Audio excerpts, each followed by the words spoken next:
و من البیوع المحرمه، این چنین از جمله خرید و فروش هایی که حرام است، بیع الحاضر للباد، فروختن شخص حاضر یعنی شهری و شخص بادیه نشین، صحرا نشین، دیهات نشین. والحاضر هو المقیم فی المدن والقرى. حاضر کی است؟ حاضر آن آدمی که در شهر زندگی میکند یا در قرا، یعنی پیشتر قریب دیه های کلانی که مانند شهر بود آنها را قرا میگفتند، یعنی جاهای کلان را. بیچاره دهقان از یک بادیه، از یک راه دور زراعت خود را، حاصل زمین خود را به بازار می آورد و مردم شهر، سوداگرهایی که در بازار سودا میکنند، گاه مجبورن و زورن مال او را میگیرن و میفروشند، بعد به یک نرخ ارزانتر به این دهقان و این بادیه نشین میدهند. این را پیامبر صلی الله علیه و سلم منع کردند. لقوله صلی الله علیه و سلم لا یبیع حاضر لباد، نفروشد آدم حاضر به بادیه نشین. این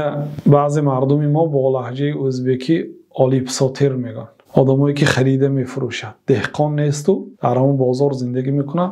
یگان دهقان که واردی بازار شد همان زمان مالشه به نرخ معین میخرند و دیگرهای نمیماند نزدیک شدن و جملتا بارو میخرد و بیچاره نرخ بازار رو نمیداند و وقتی که یک باره به مبلغ عمومی به او پیشنهاد کرده میشد خرسند میشد و غالبا از شهر و از مردم شهر که بیخبر است میفروشد و میره، که این در این حالت او ضرر میبینه. برای چی شریعت میخواهد که خود دهقان فروشد؟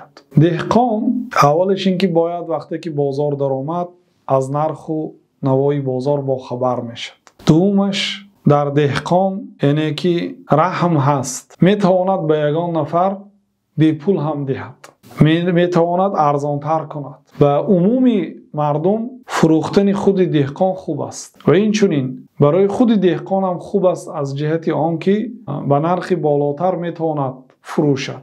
برای آنکه بسیار وقتها همین خریدارها که در بازارها از آن دیهاتی را خریده بر بالایش مانده میفروشند بیشتر کار میکنند، درآمد میگیرند از آنی که دهقان در مدتی مثلا 1 سال یا 9 ماه مهنت کرده است، از همان دیده بسیارتر کار میکنه. بگذار پیامبر صلی الله علیه و سلم گفتند که لا یبیع حاضر لباد، شخص حاضر و شخص بادیه نشین نفروشد، بگذار خودش فروشد یک چی به دست آورد. قال ابن عباس رضی الله عنهما لا یکون له سمسارا، یعنی سخن پیامبر صلی الله علیه و سلم را تفسیر کرد. چخیل آدمی حاضر به بادیه نشین نفروشد؟ یعنی سمسار نشود، دلال نشود، دلالی کرده فروخته ندهد. دلال ها حق میگیرند، ای دلالا یتوسط بین البائع والمشتری، دلال مابین رو مابین خریدار و فروشنده. و قال صلی الله علیه و سلم دعوا الناس یرزق الله بعضهم من بعض، ماند مردم را به حالت خودشان، بعضشان را رزق دهد، یعنی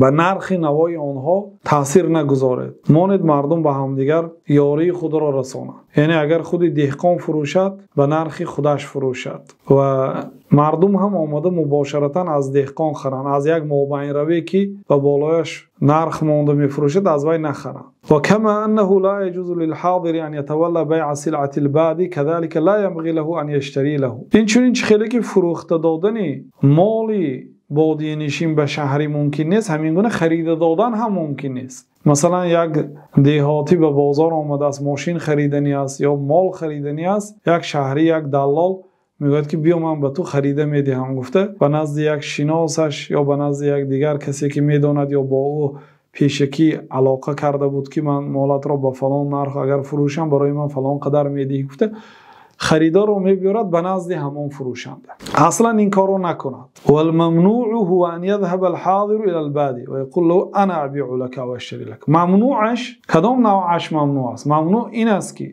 حاضر یعنی شهری به نزد بادیه نشین، به نزد دیهاتی رود و گوید که بیا این مالت رو من فروخته میدهم یا من به تو مال خریده میدهم، گوید این ممنوع است. اما اذا جاء البادي للحاضر، اما خودی بادیه نشین به نزد حاضر یعنی به نزد شهری آید و طلب منه ان یبیع له او یشتری له، طلب کند از این دلال که مالی مرا فروخته ده یا به من مال خریده ده. تو مقصد شخصی هستی که نرخ را میدانی، صفت مال را میدانی، به من خریده ده، من نمیفهمم ماشین ها را مثلا. اصلا مسلمان ها باید امانت نگهدار باشه. فلا مانع من ذلك. در این حالت یگان ممنوعیت نیست. یعنی بسیار حالت ها می شود که شخص دیهاتی از مجبوری می فروشد یا می ترسد، یا یگان عموما شهری زوری میکند بر بالایش، مجبورا میخرد، میترساند، فروخته نمیتونی میگوید، یا هر چی